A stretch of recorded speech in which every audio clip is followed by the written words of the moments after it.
Vamos voltar a falar sobre a aprovação da PEC Fura-Teto no Congresso Nacional. Por isso, nós vamos conversar a partir de agora com o deputado federal Ricardo Barros, do Partido Progressistas do Paraná. Deputado, seja muito bem-vindo aqui mais uma vez na programação da Jovem Pan News. Bom dia a vocês. Deputado, PEC aprovada pelo Congresso Nacional, promulgada. O ajuste na vigência para um ano fez mais sentido para o senhor, para os integrantes do Partido Progressista. Em linhas gerais, que avaliação o senhor fez desse texto que foi aprovado? Achei correto o ministro Haddad ter negociado com os líderes da Câmara a posição de alterações na PEC, redução para um ano e retirada de algumas outras dispositivos que estavam lá colocados. Isso permitiu um acordo. O nosso Partido Progressistas, por exemplo, votou a favor da PEC na Câmara dos Deputados, contra no Senado, mas na Câmara votou a favor, e permitiu a aprovação da PEC para garantir, através de uma decisão do Congresso Nacional, os R$200 a mais do Bolsa Família, o Auxílio Brasil, para os brasileiros, o aumento real do salário mínimo, essas duas promessas do presidente Bolsonaro, que ele autorizou a base a cumprir, mesmo não tendo sido eleito, e, obviamente, durante a negociação, o governo de transição conseguiu um pouco mais do que nós estávamos dispostos, desde o início a dar, que eram 80 bilhões em um ano de prazo. Mas é uma negociação normal do parlamento, e acho que ficou, ao final, um resultado bom para todos, porque o parlamento assume sua prerrogativa de tomar as decisões que estavam sendo usurpadas pelo Supremo Tribunal Federal. Agora seguimos com a pergunta de Amanda Klein.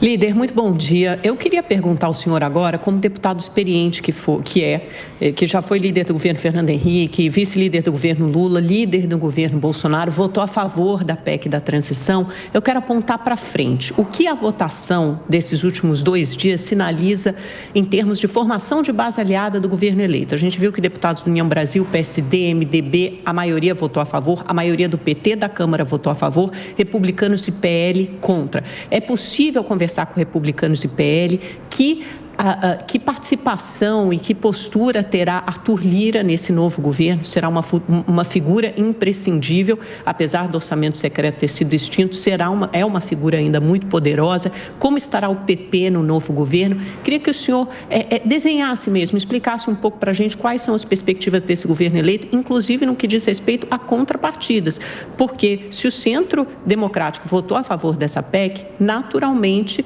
deverá ser compensado com o Ministério, por exemplo, ou com cargos importantes, não no sentido de demonizar a política, mas é porque a política é feita através da participação. Eu não penso que nesta votação existiram negociações desta ordem. Nós, da base bolsonarista, votamos porque o presidente concordou em entregar o aumento do Auxílio Brasil e o aumento real do salário mínimo, propostas suas de campanha, e por isso nós votamos a favor. Não vejo que tenha havido negociação de cargos para esta votação. Eu penso que o governo vai ter muito trabalho para formar sua base. Nós, do Progressistas, por exemplo, temos ampla maioria de parlamentares que não podem se aproximar do governo porque o ambiente da sua base eleitoral não permite. Então, temos um tempo de distensão para ver como as coisas vão ficar, se o governo vai bem, se o governo vai mal, que tipo de articulação será feita. A ocupação do governo do presidente eleito Lula está sendo preponderantemente petista, portanto, isso também é uma leitura que os demais partidos precisam fazer, porque são 37 ministérios e, obviamente, muitos deles não têm atratividade para os partidos. Então, nós temos que pensar que é uma tarefa do presidente Lula construir a sua articulação política, que ele tem experiência nisso, né? Nós já fomos governados pelo PT 14 anos e me parece, na formação inicial do governo, que não temos novidade, vai ser mais do que já foi naquele período anterior, e nós estamos aqui, o país está em ordem estruturado. Então, muito pela competência do ministro Paulo Guedes, pela coragem do presidente Bolsonaro de tomar medidas duras para combater as crises que enfrentou, mas o país segue em ordem. Nós temos aí a expectativa de que teremos um bom período pela frente, até porque o Centro Democrático, né, a federação dos partidos do presidente eleito Lula, fez 80 deputados. Precisa negociar com o Centro, e o Centro tem as suas balizas também de concessões que pode fazer ou não. Não entregou tudo que o Lula queria quando era presidente, para as questões trabalhistas, para as questões sindicais, não entregou tudo que o presidente Bolsonaro queria na pauta conservadora, e também vai ser ponderado agora no que poderá ser feito para atender às pretensões do governo Lula. Mas a articulação política está apenas começando. Esta votação da PEC não baliza a base do governo do presidente eleito. Ela foi feita por concessão do presidente Bolsonaro. Coronel, sua pergunta? Bom dia, Ricardo. Nós sabemos que o valor é muito acima do que os programas sociais exigem.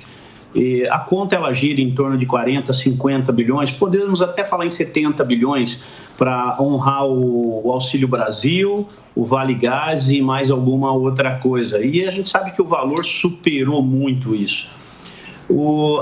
A sua avaliação em relação aos deputados que colocaram o voto sim e aqueles que colocaram o voto não. O não foi por esse excesso de dinheiro, porque se o valor fosse justo, eu tenho certeza que essa PEC teria 100% dos votos, os 513 ou aqueles que votaram. Mas não foi assim. Ocorreram alguns votos contrários justamente pelo excesso de dinheiro.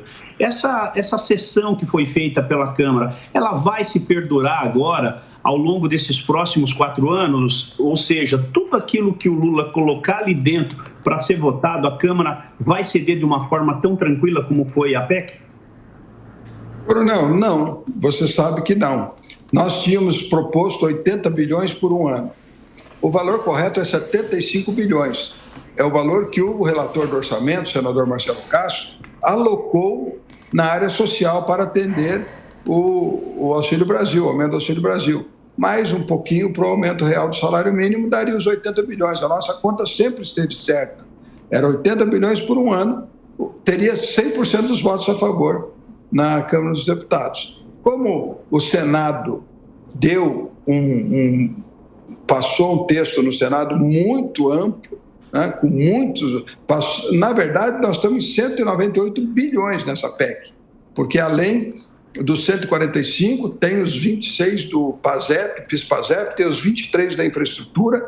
Então, a PEC, no final, nós estamos liberando 198 bilhões, tiramos o teto da Constituição para uma nova regra fiscal ser votada por lei complementar, ou seja, por metade mais um dos deputados. A nova regra fiscal vai precisar de 257 votos, quando precisaria 308, que nós já entregamos, retirando, que eu acho que não devia ter sido feito, mas foi feito.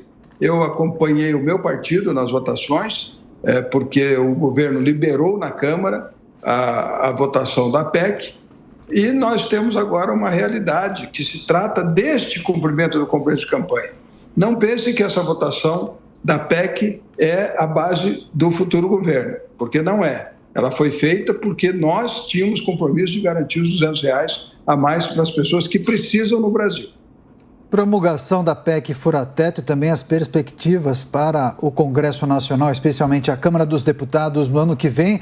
Assuntos tratados com o deputado federal Ricardo Barros, do Progressistas do Paraná, que é o líder do governo na Câmara, a quem mais uma vez agradecemos pela participação. Bom dia, deputado. Até a próxima.